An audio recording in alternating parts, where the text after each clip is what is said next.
Today's small project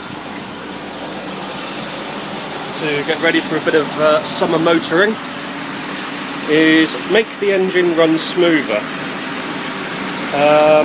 This has been on for about 10 minutes now after I've actually completed the work, and before it would idle and it would drive fine, but it would idle and hunt an awful lot.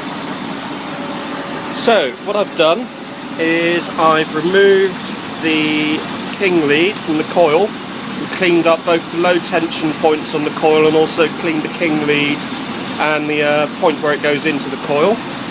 I've removed the distributor cap, cleaned the inside of the distributor cap and also cleaned the rotor arm. The rotor arm's been on there for approximately 15 to 20,000 miles, so could probably do with being replaced at some point. I've also cleaned all electrical connectors surrounding this area, even though they are not necessarily related to the engine management. For example, this one is for the solenoid on the brake pressure solenoid valve block. Pipe work on this actually goes down further to a sphere to maintain brake pressure. Hunting a little bit now that it's come off of effectively its enrichment process because it's warmed up a little bit, but that's nowhere near as bad as it was. So sensor wise, I've cleaned this sensor here, which looks like some kind of vacuum sensor. I'm not actually sure what it is, but that is coming off a pipe from the crankcase. It's actually interesting if it does have a manifold absolute pressure sensor, because that is coming off the manifold. And it also has an airflow meter, which is highly irregular. Usually have one or the other.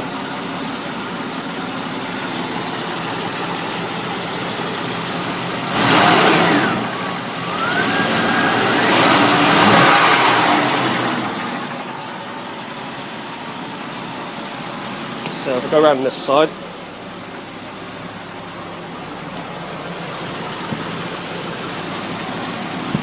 on this side, get a nice blast of warm air from the fan.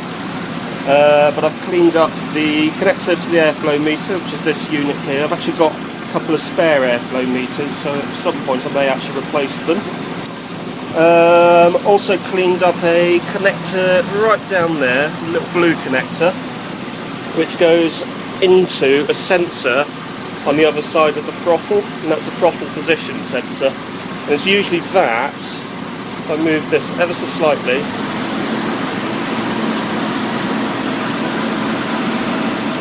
runs smoothly. I'm actually trying to force close it there, but it's usually that causes slight rough running. This particular injector number 5, was covered in oil due to Jaguar's placement of the oil filler cap. When you are doing an oil change or topping up the oil, you invariably cover that injector. Later models, and certainly the XJ40, had the oil filler cap actually on the cam cover, which is a slightly better position for it. Other sensors cleaned, well, it's actually an engine management sensor, but this sensor goes to the coolant level sensor, and it's usually the coolant level sensor that gives you false readings on the VCM. Two temperature senders here. This one is engine management temperature sensor. This one is the temperature sensor for the temperature gauge. Usually if this one goes, you would have rich running throughout the entire operation of the engine, so when it's hot it would be running rich, but at this precise moment in time that sensor seems to be operating within parameters, so the engine's actually running perfectly, not rich. In fact, the idle is definitely smoother than it was. It's hunting far less. So we are actually, I've got to get a new tax disc holder, but we are currently taxed until the 31st of the 12th, 1988. We are actually taxed for a year in current times, but we're also taxed back in 1988 as well, which is always handy.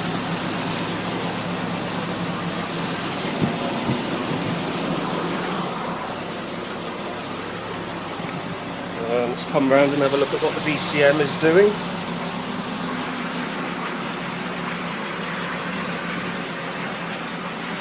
See what messages we have today. We have door open, fasten seatbelt, door open, brake pad low, which it isn't, fasten seatbelt, door open, brake pad low, which it isn't. And what are these ones doing? Excellent oil pressure, temperature is good, battery charge is also good, and all generally looking as it should. Actually, I wonder if I can clear this off. Oh, there we are, trip computer. What I think I can do is if I hold down the VCM button,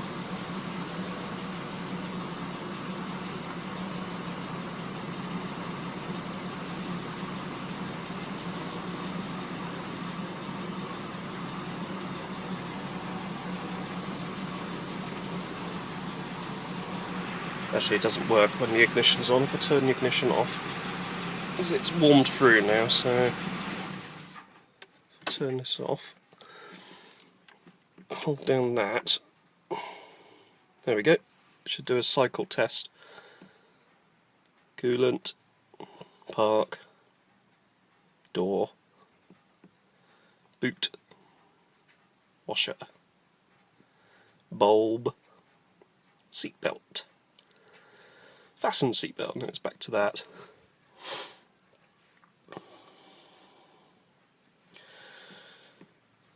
Yeah, so on the whole, this is actually ready for a bit of summer use, which will be nice. I didn't get to take it out much last summer, so between this MOT and last MOT, it actually did